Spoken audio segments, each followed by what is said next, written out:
So this video is on how modern day slavery works, and unbeknownst to many people, there is more slavery today, both in sheer numbers and in the percentage of the living population enslaved. There's more slavery going on today than at any other point in history. What has happened to facilitate this is advancements in slavery, which let people enslave essentially markets. You can enslave cultures, and you can enslave meta beings or egregores. So instead of having to enslave individuals and force individuals what to do, you can have free individuals who are allowed to do whatever they want, except they have to follow the market. They have to do what the market says, or at least the aggregate of all of them has to do what the market says, or they won't be able to eat, sleep, or do whatever. And so if you get this set up, you can enslave markets. So when people say if it's free market, if it's not free market, if it's not free market, what's happening essentially is that everyone is being told what to do at the market level. You just have the individuals and you entrain them to be loyal to the market, which is what all of the school and education and all the other the indoctrination processes of our youth entrain you to be 100% loyal to the market. Then the market can be dominated. And by market, I mean culture. I mean the social network by which all your cooperation with everyone around you is facilitated, right? Humans have to work together to survive. And so there is a network of relationships between all the people working together that facilitates the teamwork, right? Well, I'll just call that the market. The market is the sum total of working relationships that everyone uses to keep the lights on and everything. And so if you can have slaves work for your market, right? But with that, you have to take every individual and have them do the work for the market and force them to with like a threat, or keep them in ignorance or whatever. Or you can just enslave a market. And so that when a market is enslaved, all of the people's work is directed onto these like large projects that you generate by printing money and putting it in that direction, or giving the leaders of different companies the cash to be able to do the hiring at the salary of the work that you want done. The money is essentially it's useless. It's just programming. The money is just programming that gets the people enslaved to the market to do what you want. So that's why they squirt money in different areas. It isn't to bail out the economy and anything else. It's just an excuse to be like, okay, slaves, work on that project now. This project is ending, work on that project.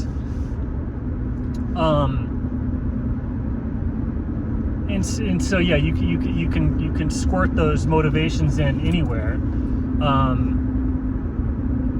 If everyone's about to rebel, you can try the helicopter money thing. If people are losing faith in the market, like really when they say losing faith in the market is the meta slavery, right? And so I think we all know who controls the global financial markets. And so that makes it so that everybody under the control of global financial markets is a slave. And so that's very nearly everyone. And you could consider yourself not a slave when you have set it up so that the market, or there's a magic number machine of investments of numbers, right? There's a magic thing going on to where with the interest, you're given a residual background income. We're like passive income is the only mark of a non-slave when the market is enslaved. When a market is enslaved, the people who are working for money are slaves. So unless the market itself is giving you it's saying you don't have to work for money, you can do whatever you want as extra, as surplus, just to interact with whoever you want to, then that's a non-slave, even if they're a lot of non-slaves are incredibly productive. But the market slavery is the reason that wage slaves are wage slaves and not members of a productive society is because they're working to pay off the social debt or the collective debt or the manipulation of the market. So while nobody's holding a gun to their head or a whip to like say work, they are the market's enslaved. So that's what, when everyone talks about bankers and fractional reserve lending and all this other stuff, it's just market, it's meta slavery. It's just like we had postmodernism where you had meta awareness.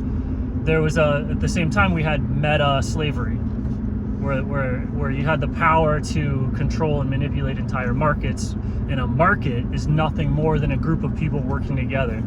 So if you can manipulate the market, you manipulate the group of people working together. If you can control the market, you can control the way everyone works together. And then at that point, you have slaves. So that's why they call it mental slavery, because your association with the market is mental, and it's imprinted collectively. Unfortunately, we are connected to each other. So if everyone around you is imprinted to the market, you're still imprinted to the market because you're imprinted to them as a group organism, as a cohesive whole. And so it's a difficult shackle to break, without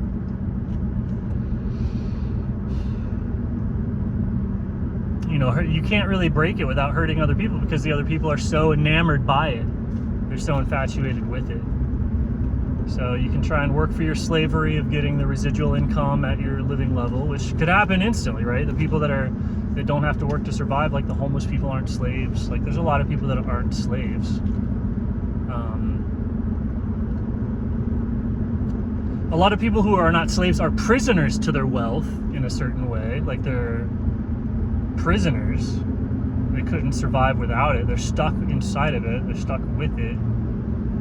So everyone's kind of everyone's in a tough spot, because there's a lot of slavery going on. And people with the residual income just basically own slaves. Like when you have passive income, you have enough slaves working to support you, and that's where the residual income comes from. It's because you've turned the market into something that's like working for you. So anybody who's financially successful in the investments is just a slave owner. It's a modern day slave owner, and people need to, I guess, understand that that's the way that the system is set up, where you're able to do this, is just slavery.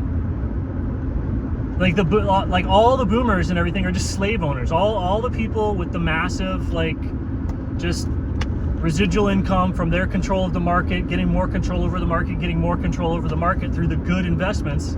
If it's in a dominated non-free market economy, if the investments are in an enslaved economy, then the investments are in slavery. And that's why the lifestyles are so extravagant, because they own thousands of slaves. And that's why the younger generation is bitching and complaining, is because they're the slaves that the boomers own, in addition to the elite.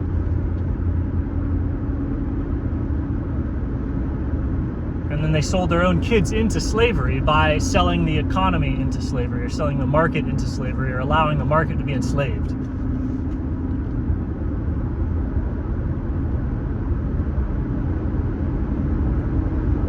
But that's economics 101 right there. That's the big thing. And then so now you have meta market and slavery, and then there's probably some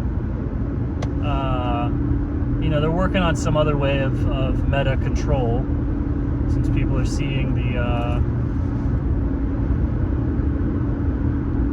crypto. It's changing a little bit. The tides are changing. People are saying, oh, no more slavery is bad, we want real money, we don't want slave money, we want human interaction, we want to be able to form bonds and families and store and save wealth, we don't want to be slaves anymore. That's what everyone's kind of clamoring for with Bitcoin.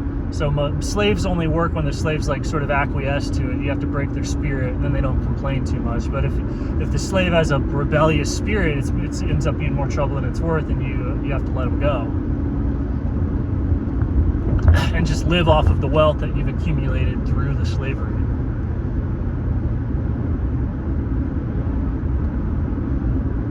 And now you know.